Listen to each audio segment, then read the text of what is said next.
One of the most important classical economists in England was David Ricardo. He started out as a stockbroker, following in his father's footsteps, joined the family firm. He retired from being a stockbroker at a young age, having amassed enough wealth to live on and become a gentleman of leisure, and was on vacation with his family and tried to do some light beach reading and picked up Adam Smith's An Inquiry Concerning the Nature and Causes of the Wealth of Nations. Ricardo was riveted, absolutely riveted.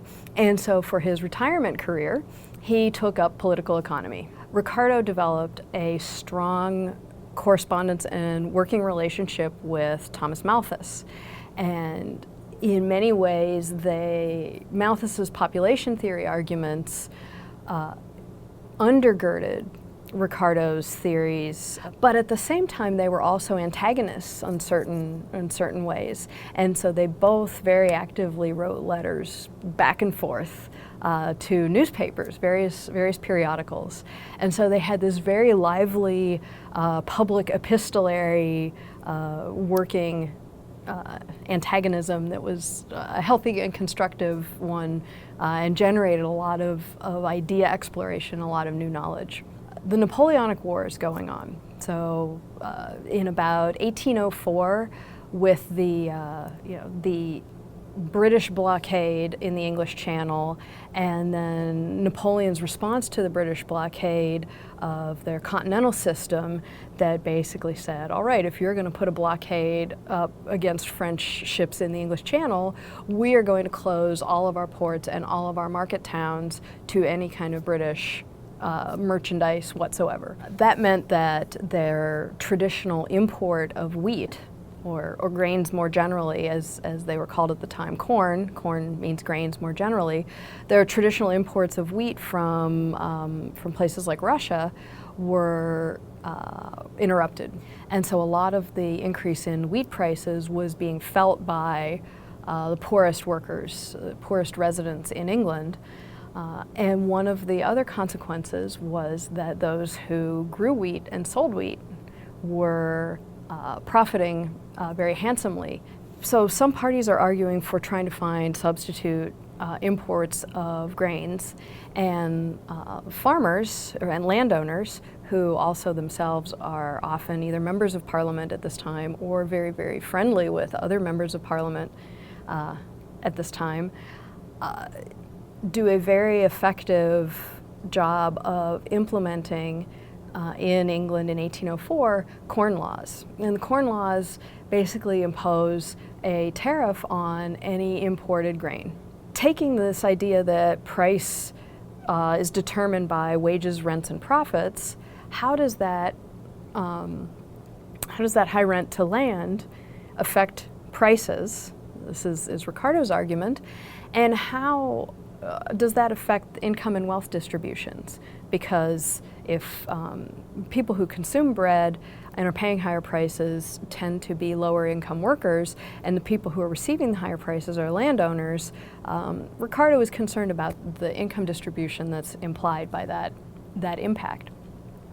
So he wants to build a theory, and what he's going to do is he's going to take the economist Turgot's idea of diminishing returns. Turgot was finance minister briefly in France for Louis XVI, and was friendly with the physiocrats and developed a lot of new ideas. And in the late 1760s, he wrote a piece where he developed this idea of diminishing returns. Turgot more generally thought of diminishing returns in terms of land, and that the more land you bring under cultivation, that incremental land is not necessarily going to yield you as much per acre as the previous ones did. Ricardo takes Turgot's idea of diminishing returns and runs with it. He starts by defining rent as the original and indestructible powers of the soil.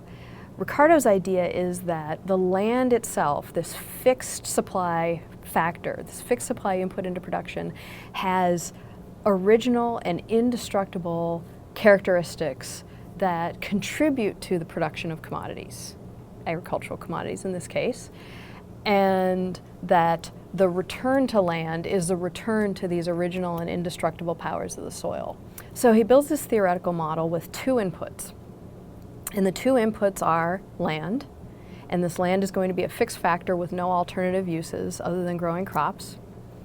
And the other input is a composite input of labor and capital that I call man with shovel. The idea with man with shovel is obviously, labor plus capital. If you hire another worker, that worker is not going to increase agricultural output unless that worker also has a shovel.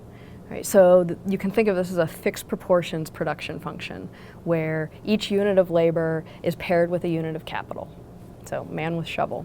This is what Ricardo's question is. What happens to the rent that accrues to the indestructible powers of the soil as you introduce successive doses of labor and capital?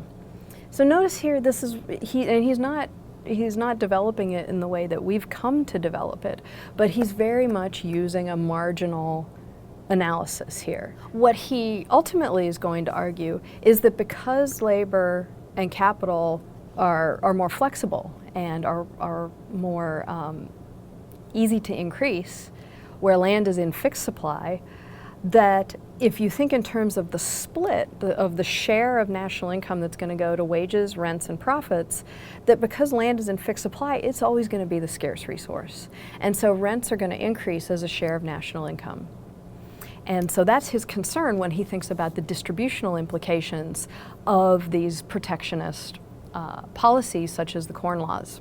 So the policy implication that he draws from this is pretty straightforward, that reducing trade barriers, reducing import tariffs, allowing for free trade will reduce those what he sees as artificial augmentations to the rent that accrues to land, and the shift of the share of national income from labor to landowners, to land.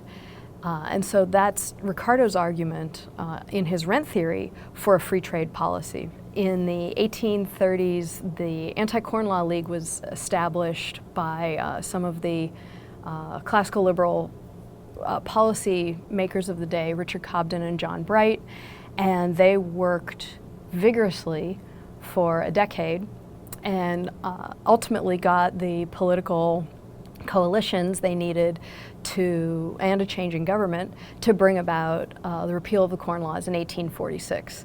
And Ricardo's rent theory and his theory of comparative advantage both laid the theoretical foundation for this political move towards free trade and lower barriers and lower grain prices.